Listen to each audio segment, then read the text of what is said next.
Thank you, Dean Morton. Today we are more than pleased to welcome Dr. Michael Jordan, or Mike, from the University of California, Berkeley, as our Sowers Lecturer.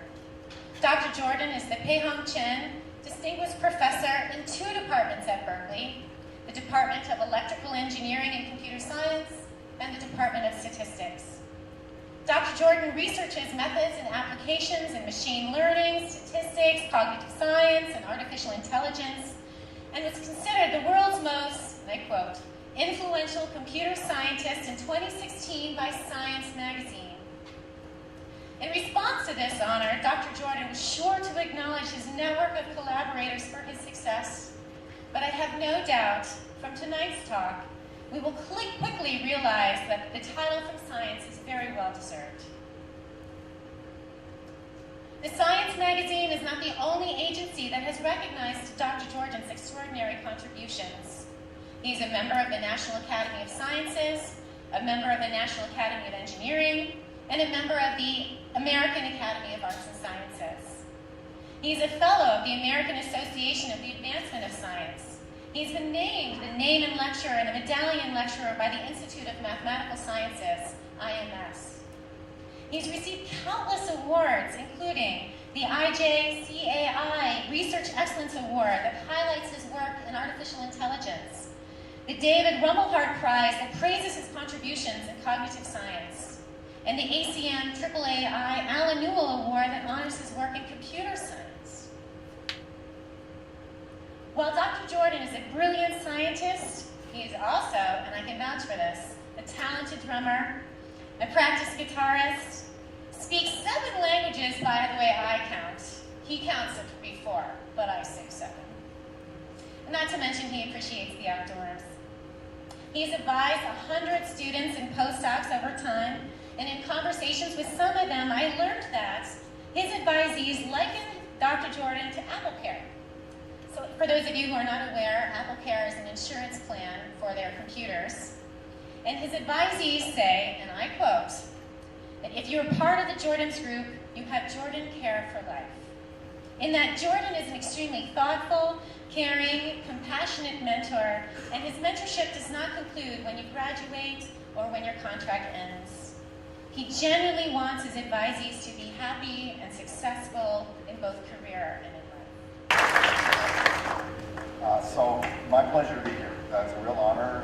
Thank you, Deanna, and thank you, Sally, for inviting me.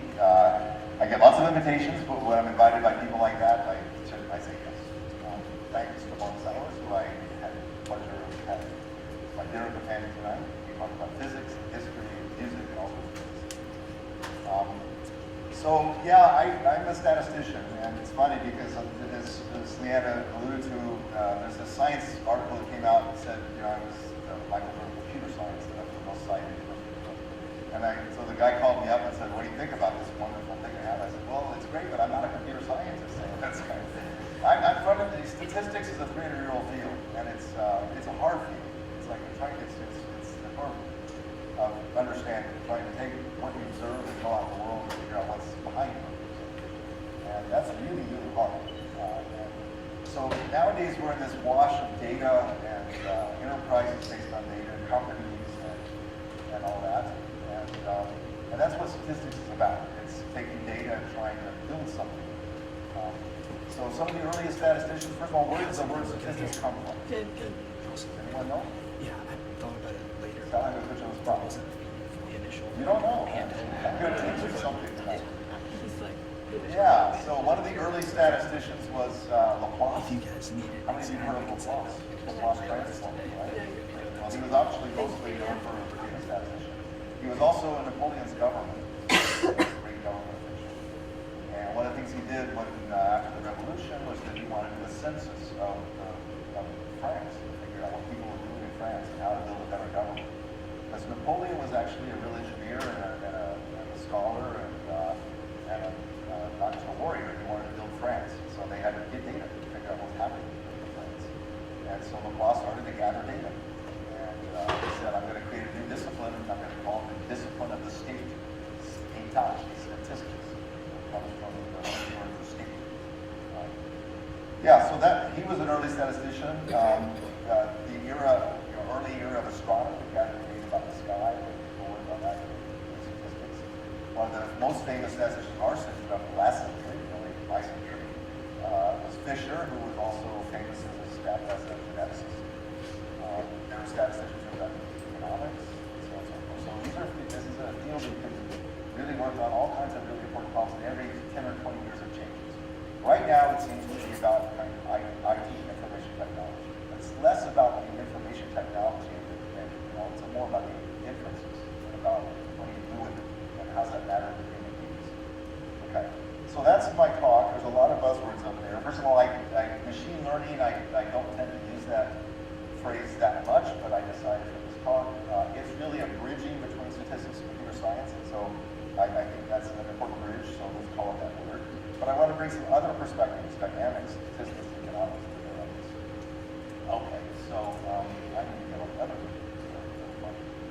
Okay, so while all of us in statistics were developing algorithms and analyzing data, trying to use them for interesting decisions and all, suddenly this wave of hype and press about AI started to hit all of us. And so AI is a terminology that comes from the 50s. Computers had been invented, and computers were really exciting. They still are to this day, but they seem to think in some sense. So the thought arose, can we make computers think just like us? What would that mean?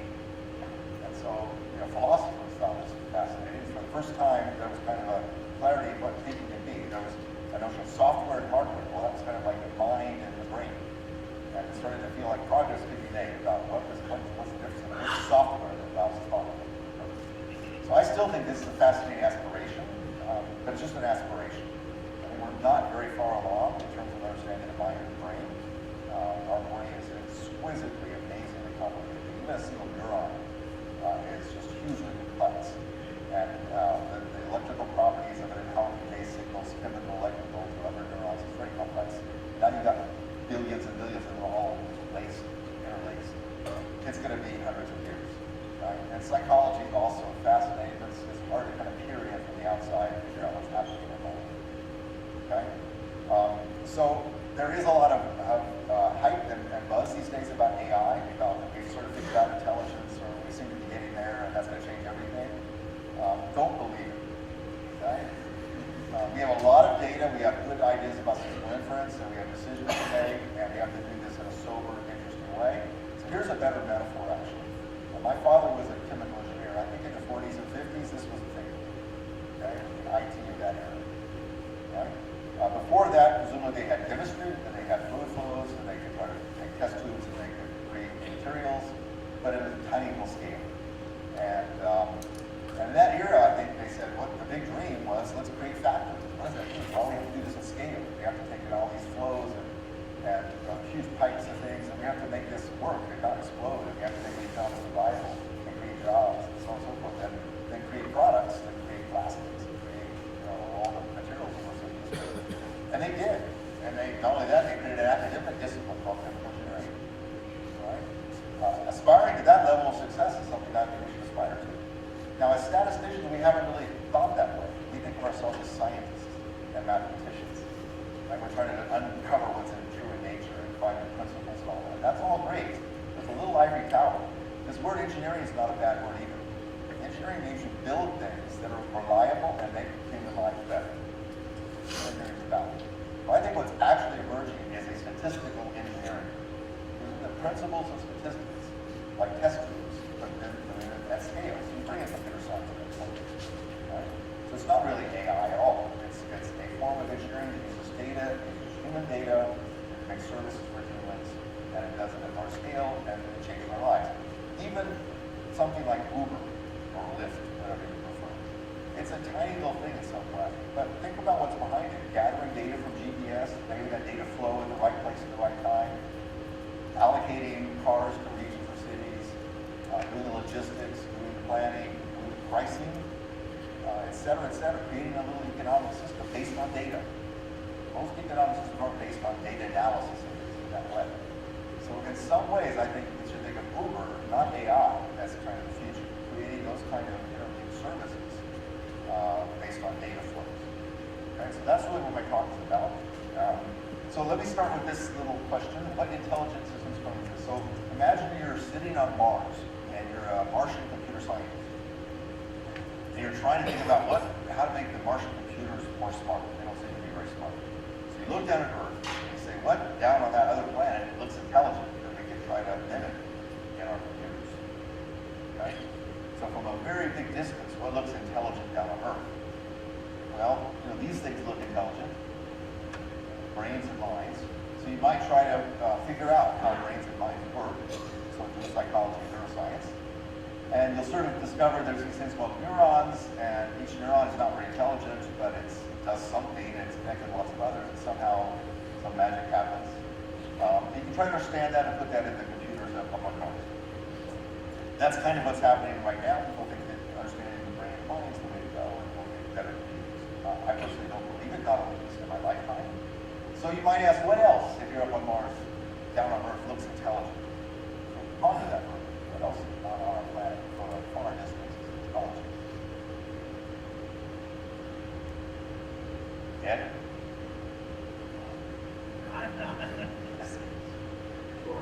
Yeah, there you go. Cities. Think of cities. So if you ever took an Econ 101 class, you're told something to follow. Think of the city of San Francisco, where I live. Right? Every restaurant's got dishes to serve, and every day they have all the ingredients they need for all their dishes. Right?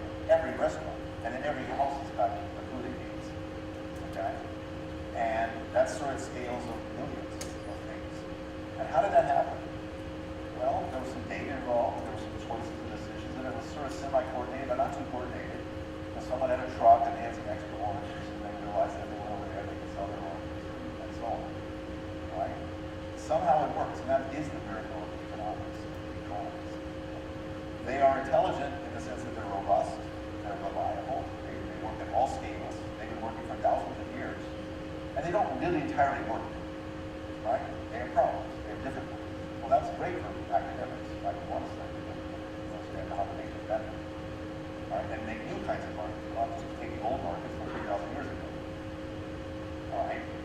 So it's a loosely coupled set of decisions being made by entities, none of which are very intelligent. The person with the truck and the oranges, they are intelligent, but they're not using their intelligence very much. Well, that's not that different from a distance like neurons. Each neuron is taking some input from around it and trying to decide what to do next. Okay?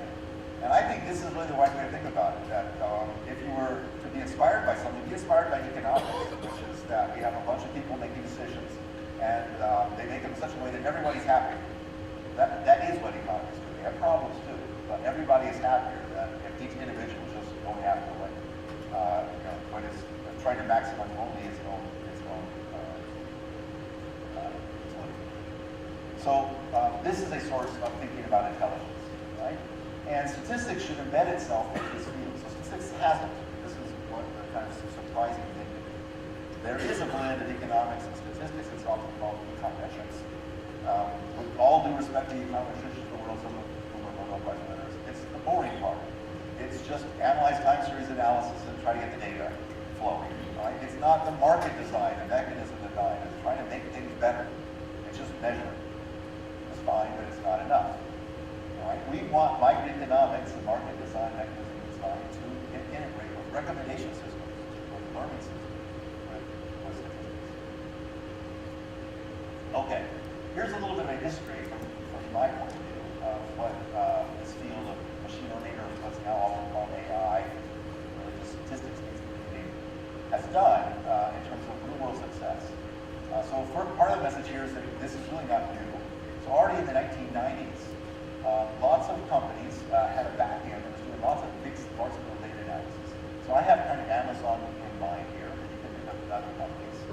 Amazon, already in the 1990s, had to solve fraud detection problems at scale because they're trying to offer online commerce. And if you're just like with credit cards, the fraud rate is 1%. If 1% of all your transactions online are fraudulent, you're not going to have a business. Okay? The fluctuations are going to just kill you.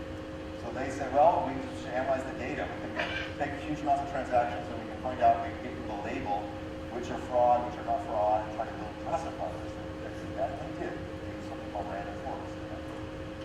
They brought the fraud rate way down below 1%. Another thing they did is they did supply chain management. It sounds like a business school term, and it is.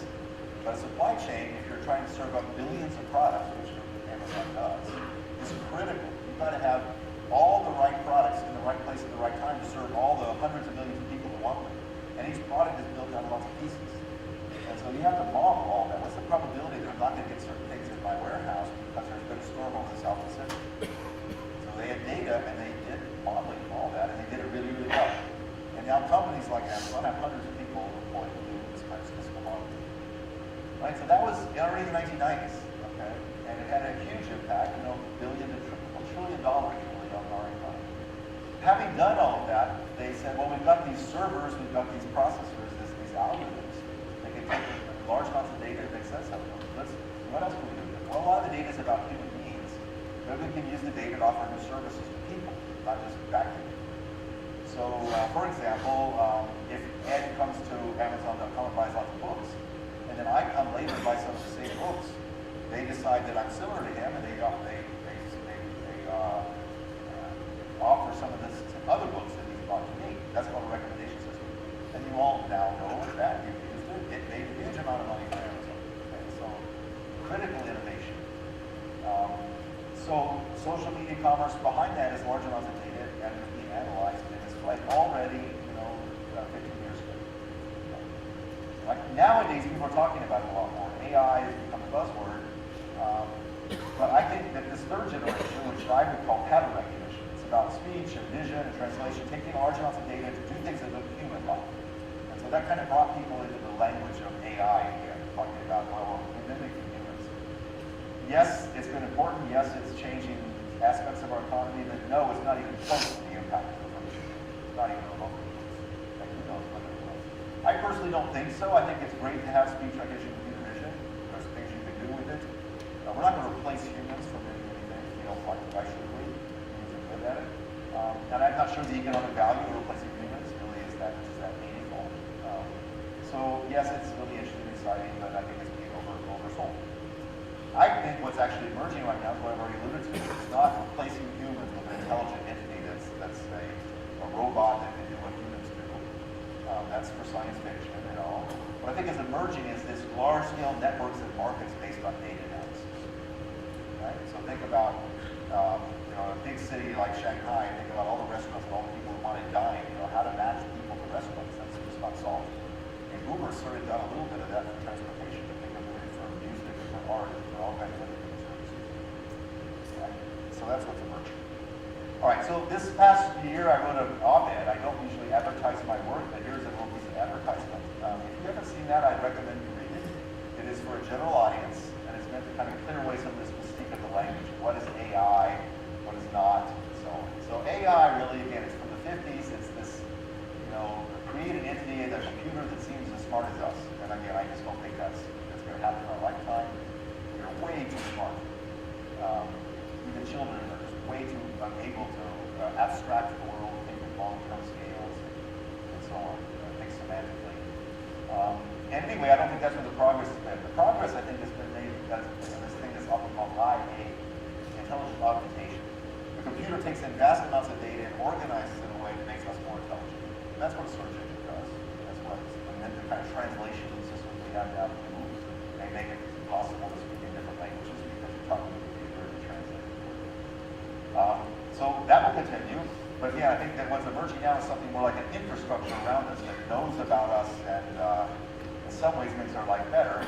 And not just like smarter advertising, but like intelligent transportation, dwellings, urban planning, medicine. The medical system should all be connected around us. If something works for you, my doctor immediately knows that it should be tried with me. It's like a recommendation system. Okay, so one more slide on this.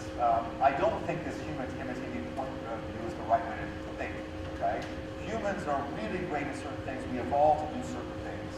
We did not evolve, for example, to think about 100,000 cars being allocated to different parts of the city.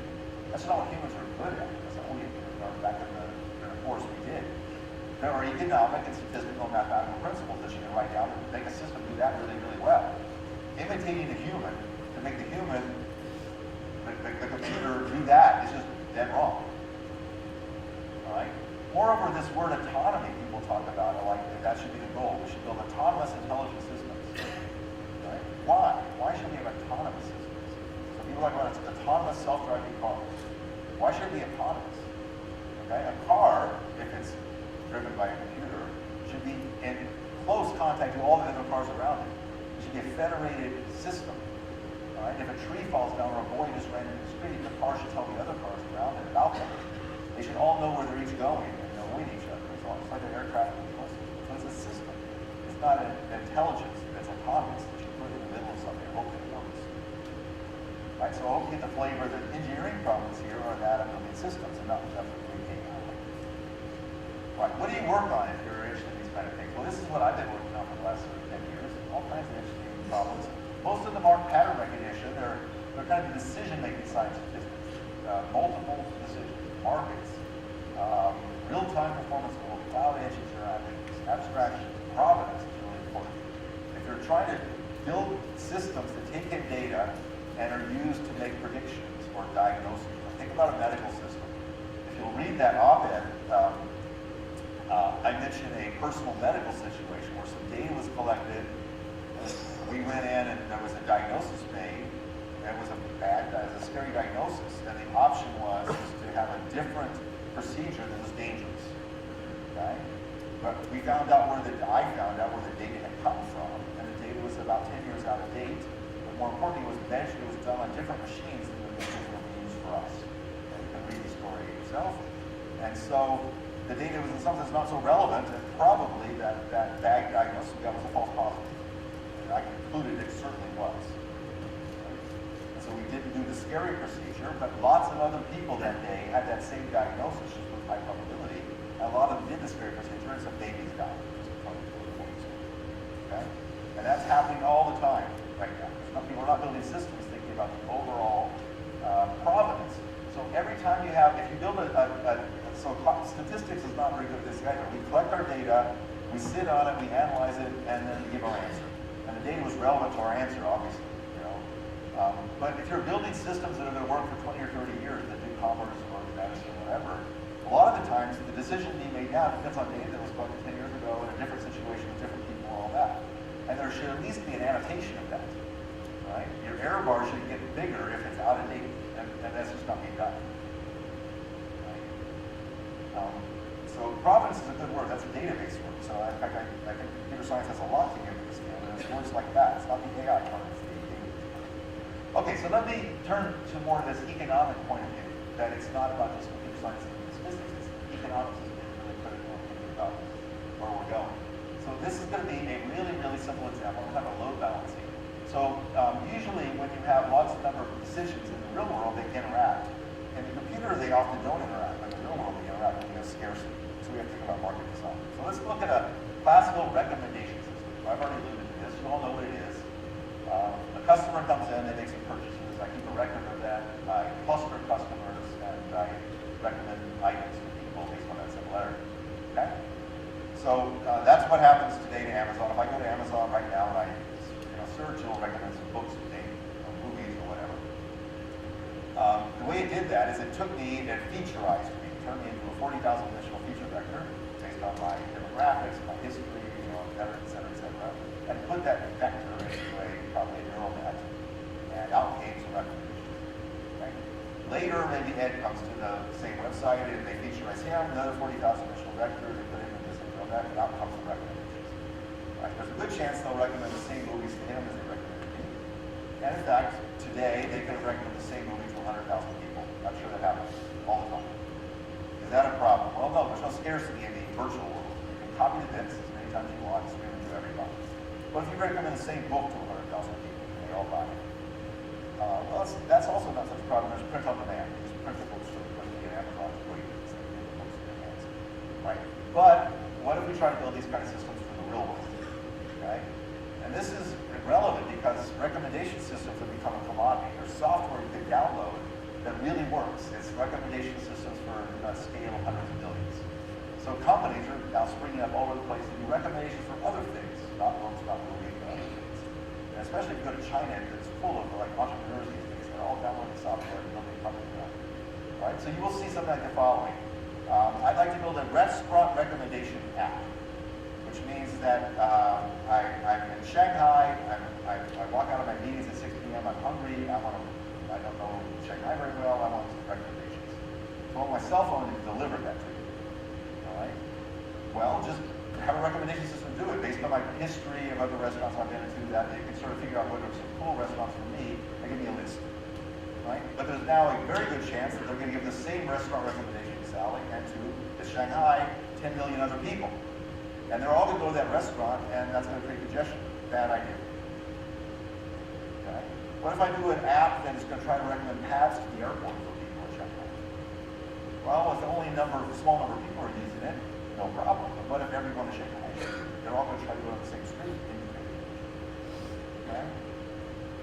All right. So these are obvious things, but if you think about them, you realize that this is sort of the symptom of what we're already seeing. We're seeing these kind of things happen. We're seeing pathfinding systems that create traffic, and we're seeing systems that don't do load balancing or do fair treatment of people. Here's my favorite example. Again, this is from going to China a lot these days. So their apps, people in China for the first time have some money. Some grandmother will have $1,000, and she'd like to invest in it. She doesn't know what that means. So she gets her son, or grandson probably, to download some app that'll help her invest her money. And the app will maybe recommend today buy 10-cent stock. Right? Well, if that same app recommends 10-cent stock to 10 to 100 million people, suddenly 10-cent stock price goes up, and you see twice the market. And that's not trivial. That's real. In fact, the Chinese government is very worried about this. They regulate these little enterprises because of this. All right, so how do you fix this? It's not hard. You just got to think in a different way. You don't build recommendation systems. You don't just do classical statistics. You have to get my data, figure out what decision to make, and offer the decision to you. That's old. What do? You just build a little two-sided market. All right? So think of restaurants. I go to Shanghai. I get on my cell phone. I push a button, say I want to eat. All right? It's a recommendation system, so it knows something about me. It knows I like Szechuan cuisine, I have a certain price point and all that. And it broadcasts that information to all the restaurants in the neighborhood. All right? On that side of the market, they have a different app on their cell phone. And they see me, and they say, oh, that's the kind of customer we like. He likes our cuisine, his price point's good, we're going to make an offer to him. So I'm back on my phone, I get an offer from this restaurant. For 10 minutes, you have a 10% discount if you push a button. I look at the restaurant, it looks great. I like the food, the price, and everything. So I say, I accept. We made a transaction. Okay? Now when we made the transaction, the app on that site knows that a seat in the restaurant is full. It's not going to offer that seat to Sally. All right? And when it's done offering, it fills the restaurant, it shuts down.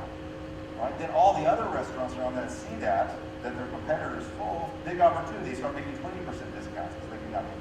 That's a market. It solves the problem. It's just gone. The problem's gone. Load balancing is gone. And it creates all kinds of other opportunities. Once, I've gone to the restaurant several times, they recognize that and make me a loyalty program, and so on and so forth. Okay, now to do this isn't just economics. An econometrician or microeconomics person might not quite want to do this because it's a recommendation system on both sides. I don't want to go to Shanghai and be connected to all the possible restaurants and have a list of all of them, right? And I can't imagine a matching algorithm matching all people to all restaurants. That's hopeless. So just like with Amazon, it's got to narrow down based on what it knows about me, that all the statistical data analysis, the low-rank matrix factorization, it puts me into a subset of restaurants that are possibly interested in me, and maybe a few others. Right? Now, on the restaurant side, it doesn't want all possible clients. It wants some that are likely to be good clients. So it's a two-way market with recommendation and matrix factorization on both sides. That's just blending statistics with microeconomics, and I don't see anyone doing it. Now, is someone doing this in academics? No. Is someone doing it at companies? Yeah. Alibaba, Ant Financial, Amazon are doing this stuff. Okay? So if you go work at these companies, you see these problems, but then you have to make it up all by yourself because there's no academic literature on it. There's no tried and true practices. So that's exciting times. I think that's very much like the emergence of a new engineering field. All right, here's my other favorite example of this. So more people are making music than ever before by a factor of 100. So nowadays on a Macintosh, you can make really amazing music. If you're really interested in it, there's not all, right? My 12-year-old has made some amazing songs. You can make them and then hit a button that goes up on SoundCloud. artifact, like a shoe person created a shoe, put out your wares. Someone should now buy that, right? And you should get some benefit from it. Maybe you have a career. That's not what's happening, right? You put it on SoundCloud, and then a service like Spotify will stream it to people. People will listen to it, but they don't want to pay Spotify, and they can't pay you. They don't know how to. It's impossible. So there's no market, no money is flowing at all. Right? Well, that's not quite true. There is a market. It's called advertising. So Spotify, or subscription, but mostly advertising, takes this service between a producer and a consumer. It doesn't try to create a market. They monetize it by creating a market between themselves and an advertiser. Same with Facebook. Same with all these, Google search engines, so on and so forth. Right? This is not good economics. There's a producer-consumer relationship being forgotten about. And you create this artificial one between you and advertisers. And that is really, really wrong. That's why Facebook is having so many troubles. Right? It's going for clicks to create advertiser dollars and not thinking about the producer-consumer relationship. All right? So how could you fix this in the music world? How could you create a market? Can you? Well, it's really, again, extremely easy. Not deep data science or statistics needed, but some data science.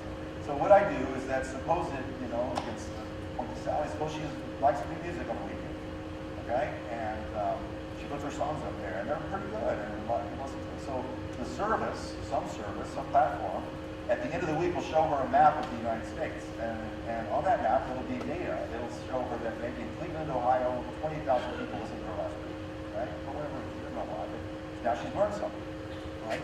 She can now show that data to the venue owners in Cleveland and say, look, I'm popular in the city. Who knows why, but I am. Can I get a show in your city? They say, yeah, you're popular. Yeah, I want to get a show. She goes there, she makes $20,000. Right? If she does that 3 times during the year, that's a salary. Right? She can quit her dean job and do this. Right? Now, she's not going to quit her dean job, but there are lots of people out there driving taxis right now or doing call services that are going to, those jobs will go away. Right? Would love to be musicians, but they can't, because they're not going to sign a record company contract. There's no market for them. But just by data analysis and creating this two-way market on top of data, so you can create a million jobs in the United States. Easy. All right? Moreover, once you create a market, all kinds of other new creative things happen. If I'm listening to Sally's music a lot and she knows now there's a connection made to me, that I've gone to a couple of her shows or whatever, she can reach out and say, hey, I'll come play your wedding, your daughter's wedding for $10,000. I say, wow, my favorite musician coming to my wedding, I don't have to scream Beyonce. And she makes some more money that way. Right? Now, here's the other fact that's interesting, which is that of all the music being listened to today, for example, almost all of it was music written in the last 2 years. 95%. Very few people listening to Beyonce or Kanye or whatever, and even a smaller sliver listening to old music. It's amazing. The inner city is just full of people listening to all the new stuff. Right? That's where all these markets should be created. Right? It's not a big thing. So anyway, there's a company called the United Masters which is doing this. They created this platform. Behind it is some famous musicians. I'm on the board, so I have some interest here, but I believe this is. The CEO is a guy named Steve Stout, who's a real visionary. He's an amazing guy. So this is creating a platform to link producers to consumers. Now, how are they making their money? Well, they're not doing any advertising at all. Okay? If you're linking producers to consumers, then the producer is going to get paid by the consumer. Because I'll pay Sally to come to my wedding. I'll pay to go here, right? So the platform just takes 5% of that. Classical economics. Not really any advertising. Right, so think of doing this not just for music. Think about all kinds of other human services. Think about art. Think about cooking. There are people in cities that love to cook. Their children have gone away. They would love to know that someone's hungry and they come over to the house and make a meal for them. Et cetera, et cetera. All right. So somehow the IT industry has just not gotten this. The IT industry thinks the right way to do this. Let's go back to the paths to the airport thing. How do you fix that? Well, when I want to go to the airport, I should say I want to go to the airport. It should offer me a path, and it should give me a few options. And it should say, how much do you really want to go to the airport? Are you going to pay for the fastest route? And I say, well, today, not so much. I'll go a slow route, and I'll save money for a future pay. Someone else might say, no, today I really got to get to the airport. I'll pay a little bit more. That's good. So really, each street is bidding for the customers to go down the street. Right? So it really makes a lot of sense. Instead, what the IT companies are doing is they're saying, well, we're going to take all the data about you, and we're going to learn about you. We're going to know everything about you from your browsing history. Right? And we're going to figure out the right service to give to you so that you're happy. Right? It seems stupid, but that is exactly what's happening with Zuckerberg and all this guys. Right? And so, in fact, one of the reasons I give this talk is that I was, and I don't like the terminology AI being used in this way for just statistics and market creation, is that I saw Zuckerberg in front of the Congress a year ago, right? He was pulled in front of the Congress. And they asked him, well, you're causing all these troubles, you're incentivizing, by advertising, you're incentivizing bad behavior, and you take news and all this sort of stuff. And he just sort of kept saying, whenever he didn't know what to say, he'd say, well, AI will solve it. He said it 17 times. All right? And that's just no good. No, AI won't solve it. You can't take a data analysis and figure out all this stuff like what's fake and what's false. That's just impossible. Instead, you've got to build systems and incentivize the right kind of behavior. Okay, so the consequences of if we create these markets with data analysis, then we can actually build markets that make human happiness more. We can connect consumers in new ways. So I think this is exciting. And these are the kind of problems you have to work on to actually do this. So I've been trying to emphasize that it's simple, you build a dashboard, you do this and that. Well, it's not simple. Whenever you try to build anything in the real world with huge millions and millions of people using it all kinds of things break, and all kinds of problems in life, you've got to do this really, really well. And that's what I mean by a new engineering field that emerges to do this. You can do it in ATM machines. It took 10 years of really concentrated effort by database people to make it really, really work. And it does. And none of us think about it. But I put my card in, my wife puts the card in at the same moment in some other city. We don't get double the money or half the money. We get the right amount of money. It's all taken care of. Even if the electricity goes on the machine, even if the speed of light is this and that, it all got worked out. So anyway, many, many problems to work on for the younger people in the audience. You need to work on these problems. And how do you do it? Well, you study mathematics, you study statistics, you study computer science, you study economics, and so on. Those are the fields that really, really are the underpinnings of this. And all those fields have new problems to work on. It's not that we solve everything, we're ready to go. We've got to solve new problems. So I'm going to spend the last little part here. Leanna, you want to tell me how much more time I have? 10 or 15? So I'm going to give you a little bit of just a brief overview of some research that we actually do. I'll also show what algorithms, what mathematical concepts do we work on to actually do things like this. Because I don't want to, this is just sort of how easy it is up to do. So I want to show you a few of the kind of things that we're working on. What this often has to do is with large-scale data that's changing in high-dimensional, large numbers of points, and it has to do with optimization, it has to do with saddle points, non-convex, and so on and so forth. In fact, here are some projects we moved in the last 5 years. A lot of work on non-convex optimization. Okay, meaning there's some real structural problems, not just one easy answer you go down and find. So in that setting, in high dimensions, how do you avoid saddle points? Saddle points are places where you get stuck for a large amount of time, even arbitrary amounts of time, and so the system just kind of slows down and doesn't go anywhere. Wait. That can't be trying to build a system for medical or transportation or something. That can't be. In fact, one of the problems with statistics is that it came about as a field before there was computation computers. And so classical statistics theory and practice is that I can have the data as long as I want, and I can work on it as long as I want. And there's no temporal budget for statistics. But theory does never have runtime as part of the theory.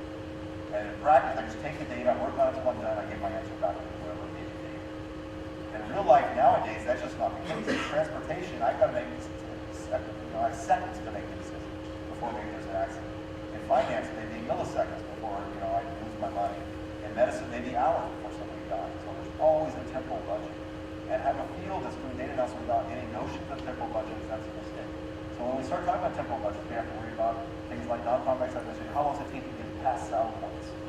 Right? That's when the time is chewed up. How do we do sampling efficiently? How do we do things like Markov-Chain Monte Carlo, which are sampling algorithms that are very, very sophisticated and very, very slow. Way too slow for real-time applications at the time that many of these are. And then how do we use these same kind of ideas up here, dynamical systems and optimization, to build new kinds of markets that are based on data? All right, so I'm going to show like these little vignettes here. kind of, for more technical people in the audience, this is kind of what we work on, and I want to inspire some younger people. Here's a project that really kind of has nailed this problem of escaping saddle points. And here are my colleagues, Chi Jen's a student with me right now, and the others are faculty in the place. Chi is in fact on the job market right now, and is an amazing guy, world expert on saddle points. Here's a saddle point.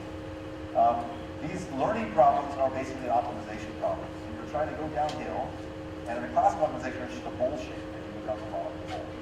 But in most of these modern problems, neural nets, but all kinds of data retrieval, low right matrix, they have all these saddle points, which are points where you go, and then you've got to kind of turn sideways to get out of it, and you keep going. Right? In 3 dimensions, it's no big deal, but in 100,000 dimensions, where this is pointed in some arbitrary way, you have to figure out which is the right direction to get out. That creates a long problem. And so when you train these complicated systems like neurons, you see this. The system goes down a little bit fast in performance, then it plateaus, and it stays there for an arbitrary amount of time. Then it comes down really aggressively, and it does this several times. It's getting past these saddle points. So there's a question in it, how fast can we avoid saddle points in our dimensions? This is kind of geometry meets algorithms. All right, so here's actually a little math, even though it's the deviant. I'm a math guy, so I'm going to do a little bit of math. All right, so here is a rate analysis. So what we're doing here is we're saying, I want to get, I've got a surface that might have saddle points on it.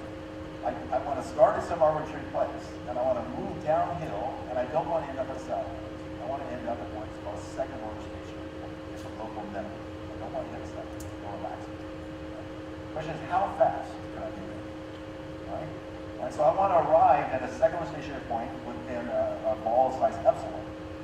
Okay? How many iterations do I need to do that? And the answer is this theorem right here that says the number of iterations is 1 over epsilon squared. So if I want a really, really close, tiny, tiny ball, I'm going to pay more cost to get there, but it's not too bad. It's not exponential in epsilon. In fact, for classical gradient descent in the world of convex systems, this is famous work with Nesterov, the great Russian mathematician, it is also epsilon squared. This is a very, very nice classical world, and the numerator here is 2, a Lipschitz constant, and the initial distance from the algorithm. So this is one of these beautiful results. For those who are a little more technical, this is not asymptotic. It's not asymptotic. There's no dimension dependence. There's no free constants. It's the kind of result you'll find in this field. Well, we've got exactly the same result now for the non-convex world of avoiding saddle points. It looks exactly the same. Because there's a little tilde there, and that's where we usually hide dimension dependence when we don't know it. Right? But we figured it out. The dimension dependence is logarithm in the dimension, record power. It's called point level. Okay? So it turns out that we can do non-convex optimization and number of iterations, which is just like gradient descent in convex problems, and dimension dependence is almost dimension free. It's not free of dimension, but it's only logarithm. Right? So a lot of this work on things like neural nets, where people are doing million-dimensional spaces, non-convex optimization is working. Right? This is one of the first results of this structure. Proving this was something really beautiful, and it involved probability theory. When we're close to a saddle point, there's a little bit of geometry, and what we do is that we look at a couple of Brownian motions, and we start them a distance apart. And if they go towards each other and couple, that's bad. If they fly apart, that's good. There's a signal that you can get out quickly from the saddle point. So we calculate coupling time using probability theory, and that's how we get these results of this logarithm. The other thing that we've done that has opened up is that style of analysis is actually what opened up a lot of other research by ourselves and others. The other thing we've done is that we've gone to continuous time for understanding algorithms. And computer science and optimization both, it's almost always discrete time. We talk about time steps.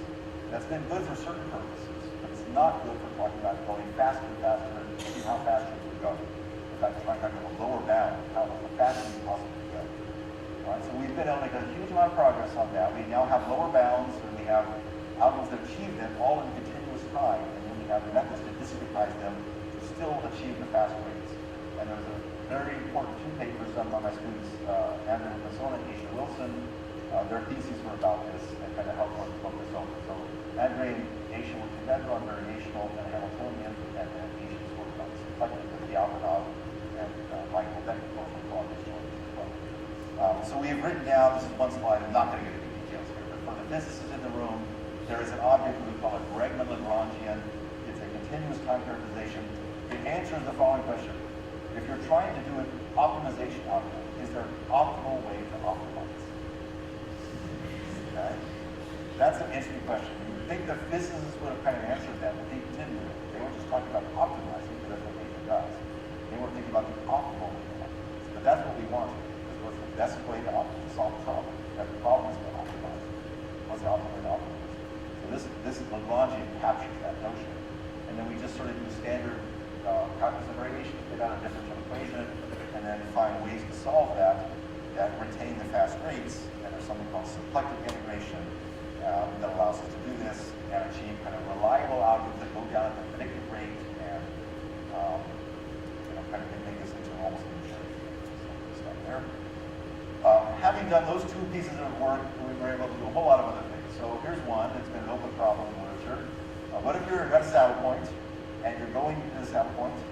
Is there, and suppose that you're using one of these algorithms that achieve the lower bound. They're called accelerated algorithms. They have a little extra momentum. Does the momentum allow you to get out of the saddle point quicker, or does it make you get stuck in the saddle point longer? Okay? Both intuitions have been around. We're written about this. What we did is we solved this problem by using these two techniques, coupling and variational stuff, and we found out that actually acceleration improves things. You go from epsilon squared to epsilon to 7/4, meaning that it's faster when you have acceleration. You can get past saddle points more quickly. And we're now really at the lower bound. This is close. We don't know if epsilon 7/4 is the lower bound, but we think it's pretty close. It might be epsilon 5/7. Right? Then we've been able to put this together with stochastic processes to do more statistical kind of things. So if you ever took any physics, you learned about maybe Brownian motion, something Einstein worked on. And it's a kind of a very, very jittery kind of stochastic process. It's used in physics to model all kinds of stochastic phenomena. It's used in finance to model stock prices and so on. Well, diffusions can have a drift term, and that you kind of make them move towards in some direction. And algorithms like Markov chain Monte Carlo are doing that to kind of move towards a statistical distribution of some kind. Right? But again, here's an open problem. What's the fastest way to diffuse? Right? If I'm starting in an arbitrary place and I'm diffusing around and trying to move towards some distribution, is there a fastest way to do that? Or are we just kind of hunting around, writing down algorithms to prove that they converge, but not talking about the best way? Right? Well, we've been working on that, and we've actually found a way to talk about that and come up with, in some cases, fastest ways to do this. And this is for the physicists in the room. I just want to quickly allude to this. A very famous algorithm used for Markov chain Monte Carlo is called Langevin. It is a differential equation with a gradient in it and Brownian motion. It diffuses towards an answer faster than classical Markov chain Monte Carlo, but it's still a little bit slow. We've studied something called underdamped Langevin, where we have two equations, and we have Brownian motion in the velocity term. We're able to prove that this thing is provably faster, that it's the fastest known now Markov chain Monte Carlo algorithm for the multiplexing distributions. So let's take a look at that. All right, so one more technical result, and I'm going to finish. This is my favorite one all together. This is Jan Ma, who joined my group just this past year as a postdoc. He has a applied math and physics background, and he asked a really interesting question. In statistics, there's two kinds of technology used to solve problems, to fit models called optimization and Markov chain Monte Carlo. There's a few others, but those are most of them. And they're completely separate.